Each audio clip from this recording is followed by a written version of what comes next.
Effectiveness of food portion control on hemoglobin A1C through body weight and visceral fat. Number 1236, VMT Sharp 621, March 25, 2025, by Gerald C.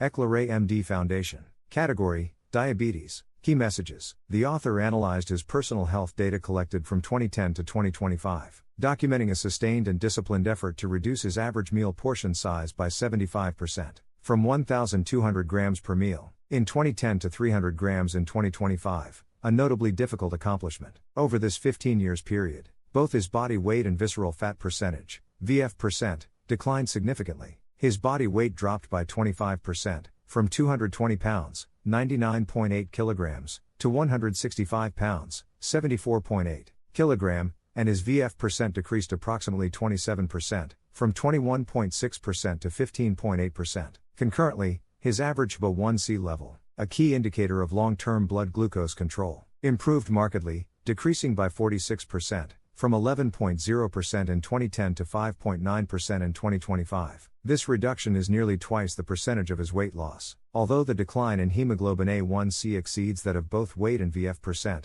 it clearly reflects a strong correlation among dietary changes, reduced body mass, and improved glycemic regulation. Based on the trends observed in his own data, the author hypothesizes that others could experience similar benefits in hemoglobin A1C, weight, and visceral fat reduction through comparable lifestyle modifications, especially food portion control. While specific numerical outcomes will vary due to individual differences in metabolism, baseline health, and consistency in adherence, the physiological patterns are likely to remain similar. This hypothesis is backed by the author's extensive scientific research, including the publication of 1,235 medical research papers and review of 8,000 peer-reviewed medical studies over the past 15 years. These efforts have deepened his understanding of the physiological connections among reduced food intake, weight loss, visceral fat reduction, and improved insulin sensitivity. Description: the author's analytical process involved three main steps. Step 1, he compared the percentage reductions in food portion size, weight, visceral fat percentage, and hemoglobin A1C from 2010 to 2025, as shown above. Step 2, he conducted a basic statistical analysis of the four datasets, yielding the following 6 correlation coefficients: hemoglobin A1C versus food portion, 96%, hemoglobin A1C versus weight, 85%, hemoglobin A1C versus VF, 81%, weight versus food portion, 94%, weight versus VF, 99%, almost identical, VF versus food portion, 92%. All 6 correlations are very high, exceeding 81%, indicating strong interrelationships among dietary intake, body composition, and blood glucose control. Step 3, he applied the viscoplastic energy model, VMT, part of his math physical medicine, MPM, methodology, to assess the energy dynamics between one output variable, hemoglobin A1C, and 3 selected input variables, normalized annual food portion ratio. Based on 680 grams per meal, normalized early morning body weight.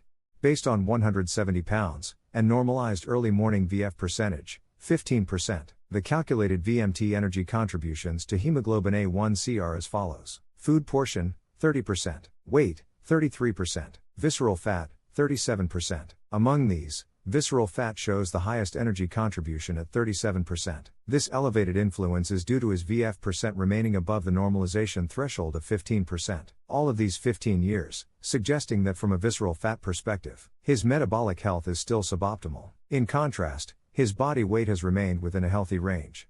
BMI below 25 and weight under 170 pounds, during the 2020 to 2025 period. Similarly, his food portion size has consistently remained below the normalized threshold, 680 grams per meal, with an M9A value under 1.0 since 2015. Despite slight differences in these 3 input variables, the energy contribution percentages are relatively close. For other individuals with equally detailed and large datasets available, their specific numerical values may differ. However, the underlying physiological interpretations are expected to be similar. This consistency illustrates the power of math physical medicine, which can reveal deeper mechanistic insights beyond the scope of traditional statistical approaches. Notably, the high contribution of visceral fat to hemoglobin A1C Despite normal weight aligns with medical research showing that excess visceral fat poses metabolic risks, even in non-overweight individuals. This pattern is particularly common among East Asians, reinforcing the importance of monitoring VF% regardless of body weight. It suggests that individuals with normal BMI, but elevated VF and HbA1C levels may still face hidden health risks. The author emphasizes that although the exact numerical results will vary between individuals, the general observations derived from this physical medicine research model are widely applicable. This offers a personalized yet generalizable framework for evaluating diabetes risk and managing metabolic health for patients who collect detailed health data. This approach provides valuable insights that go beyond traditional statistical analysis, potentially leading to more effective preventive strategies.